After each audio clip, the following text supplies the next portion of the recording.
different, and support pick is going to be different as well. It's going to be support Orin coming in for Tucson, a favorite of Marta and Shop. Speaking of turning matchups, Spirit's coming for a journey top. He's only level 3, notice. Interesting, the flash shield, trying to land the slow on in, and that's going to be first blood, handed on over to... But finding that confidence was something that took a long time for Blank. It took a long time, well, might take a long time for Untara, and it's something of anyone that's worked for him is mid lane. Okay, we have some action here. The flash coming on in, but stopwatch is the thing here. Can he flash Valkyrie is the question. Nice barrel there from Blank, does clean up the kill. They're gonna trade one back. Tushin coming in though. He wants to get a little bit frisky here alone. 1v3, getting a little bit too deep. Wolf trying to get that Devour on in. He's gonna try to flash in here. Either way, it is going to be the kill. And falling. We're going to see the replay here. Look at this. Guess where his eyes were, Valdez? He was in the shop. I mean, it was really close, right? That's unbelievably close at that point. Sure, the big but one. It's, you know, it's not the first time. Blank is pushing upwards to the Raptors. He's pushing upwards here. Now he's trying to turn on to Tucson again. Yeah, Tucson getting caught here once again. 3v4 at this point in time. The call of the Forge God does come in, but he can't hit it back. Blank though getting low. He does have a stopwatch and a Galio to keep him available. Kuro doing some significant damage with the Trinity Force you mentioned. Trying to get out of here alive is Blank now, but in comes Spirit trying to flag and drag. May have gone too far. Kuro taking so much damage. The pose there from the Galio at the end with the stopwatch. Now it's all up to Kramer. 1v4 at this point. Spirit also chasing. There's the Cannon Barrage. Trying to use that taunt to get that damage. Very low at minimum. Should be able to get it here. It's only Bang TPing in. Amazingly, after all of this, and picture in picture, we can see that SKT will take the first Drake of the game. Bit of a number to Afreeca, but you can see that SKT not too confident to push in here after taking that poke damage. And to end. Ooh, Blank. With the smite a little bit early there was Spirit. Oh, we got a great engage onto Kramer, who does flash. Re-engage. Down. They're going to re-engage here. Blank getting low. Now at the same time, Faker's not as tanky as you would expect the Galio to be. He's going to be caught in the back there as he's trying to save Blank, but cannot do so. Only one dies, but after this, Corky can rotate topside. SKT are outnumbered, and the objectives pile up for Afreeca Freecs. Yeah. And there's no magic resist there, so goodbye. Third outer turret of the game. Notice what Corky did there. He went up top after the fight, took out the top tier 1. Has their base damage has been outscaled? Afreeca seem to think yes. They want to catch a catfish, but he's got a friend. It's a Golem. He's going to go in here. He's going to be devoured up by Wolf, but look at that. In the Cataclysm, Wolf is kind of trapped here. Thankfully, he's got that time, the stopwatch there to get out, but he eventually goes down. Sheer damage on the side of Afreeca Freecs. A very tidy early game for SKT might not mean enough. To secure a bunch of skill shots to hit your entire team as well. We got the flash engage though, that's what they were looking for. They finally make it happen, but can they kill anyone? Finally, Bang does get one kill in the end. Here comes TK coming into the back line, has Faker with him. Holy crap, it's gone! It's gone, guys. You never even saw it, says Afreeca.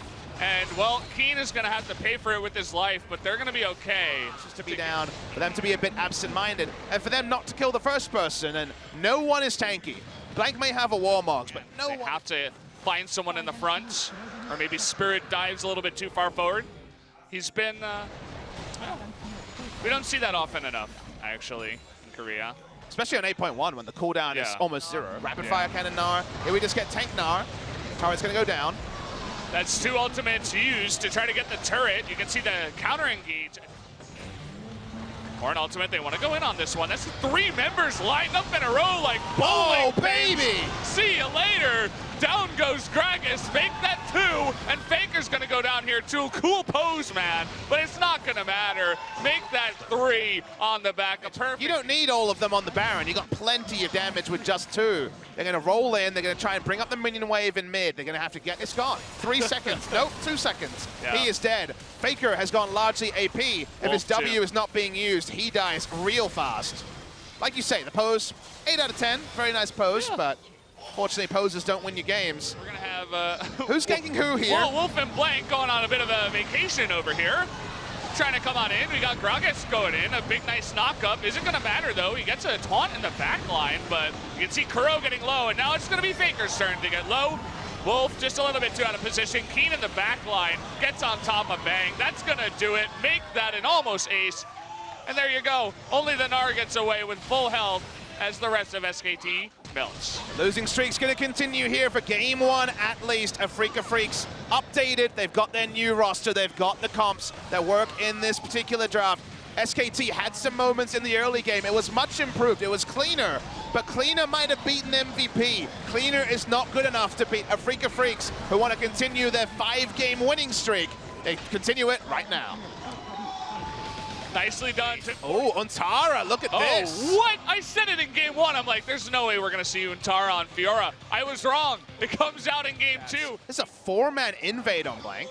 Oh, it misses, but he gets the knock-up. It's enough damage. First blood goes over to Kramer, the 4-man. On the top side. SKT starting off the Ocean Drake. Well, they may go for Kuro here. He hops in, but that's way too aggressive as he gets knocked up against the wall. Kuro going alone, overestimating Zoe's ability, does get taken out. Yeah, tried to fully rely on the portal jump, but it's not enough to get him away from a line skill shot initiation. Still SKT, because they've taken a lot of damage. Blank has to the aggro, and Spirit can walk up. Decides to go back in. They get double knocked up here. Wolf forced into the stopwatch. Afreeca not looking for more, though. SKT trying to come in, and Emperor's Divide to push everybody back into the fight. They want to go for this, but Faker taking the damage on the backside. They're going to trade 1 for 1. Spirit now getting low. The Dragon will go down to the Xayah. Of all people. Fact. Yeah. No smite available. Level 2.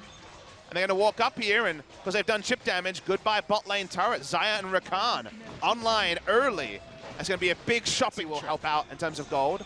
They've abandoned top lane, so right now it's going to be a trade for the Mountain Drake. Spirit is also lying in wait. Yeah, all 5 members of the SKT down here towards the Drake, as even Untara is down on the bottom side. Some farm, having a happy time. He'll lose the turret, but seems like his team has bigger fish to fry. There's never been the chance for Untara and Blank to outplay. Trishot Baran's coming out, trying to do his best to stop this, but they're actually going to take down the turret just on the threat of 5 members being give up the map. Map control surrendered by SK Telecom T1. Keen can return to, then you can just thread through and catch someone. Speaking of catching someone. Okay, see you later, Blank. We've seen that happen before. Just going to face check the brush without any vision, no blue trinkets, no anything. And you are going to get caught up. There's a lot of pick on the side of Afreeca. Now we got the feathers coming in. Will they try to go for a steal here without the smite? It's going to be pretty hard. It's going to be up to Faker, but nearly impossible as the smite comes in from Spirit. Gotten a bunch of these turrets just yet, but they're taking over the vision. They'll finally get 1 turret here in the mid lane. Xayah is monstrously strong. As we count in every brush they walk by, they'll crash down the 3rd inner turret. I love the fact that they can be aggressive but also clean playmaking with her hook shot and ultimatum. No pressure at all. Talk about Untara, who is going to try to get out of here, but unfortunately you got a Camille on your ass and you will go down 4v1. There's no Baron to take, no objective for SKT. Maybe he thought it was 2 and then saw the Camille. Trouble Bubble lands onto Azir, and they're trying to make a play onto Keen, who just flashes away. Should be able to get away from this one, but the Iceborne Gauntlet coming in, and Keen, with this hook shot down, finally gets it back. Continue on, but I'm sure you guys can tell in my voice, I'm not too positive that that will happen. Afreecas have been extremely clean, as we mentioned before. Look at how split up they are right now. Tushin on the bottom, Spirit in the middle, Kramer hitting the inhibitor. No threat onto Kramer. Everything up. Flash, heal. And try another ult. They do get a 3-man knock-up. Rather, Kramer knocks himself up somehow with the Feather Storm. With no backup, doesn't matter. Short cooldown, it'll be up again, but Kramer's going to walk up on this minion wave. And down it does go. The first inhibitor with the Baron buff going over to Afreeca. All as Keen is pushing up. You can see that the turret has 0 HP, it will die. Just the minions, don't even have to walk up if you're Keen. So base broken in 2 spots. Someone will have to answer the super minions in the next minute or so. Maybe even less, next 20 seconds or so. Looking for an engage now, but it's actually going to get turned on them as Tushin denies it, says, get out of here, I am the support master. Takes a lot of damage on the back foot. They're looking for another engage here, trying to get on the Spirit, but Blake, what the hell happened to his health? Looks like finally Kramer got a couple of auto attacks onto someone. And you guys see here. Yeah. Well, they're certainly going to get this bottom one. A small walk over pretty aggressively through the base, saying, we're not scared of you guys. I mean, I half expected to blank to pause the game and query the damage dealt by Kramer. It's like, this is just not fair. They desperately would love some armor or an Elder Dragon, but they can't have that. That sinking feeling. Everybody watching at home, everybody in the studio is as well. Unless you're a Afreeca fan, in which case you're pretty happy.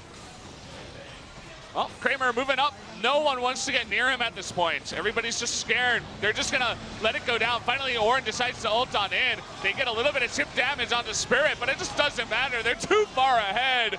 Kramer's gonna get another kill, up to 6 now. He's gonna get one more as Zuntara gets low. Emperor's Divide is pretty. It just doesn't matter. That's a 2-0 victory now for the Afreeca Freecs over SKT, making it look easy, Papa. And Kramer ends with 100% kills, not kill participation. He got all the damn kills, 6 and 0 and 0. The reverse secret agent. He was a very obvious agent. Oh, yeah. It didn't matter. He might as well have been John McClane gunning everyone down.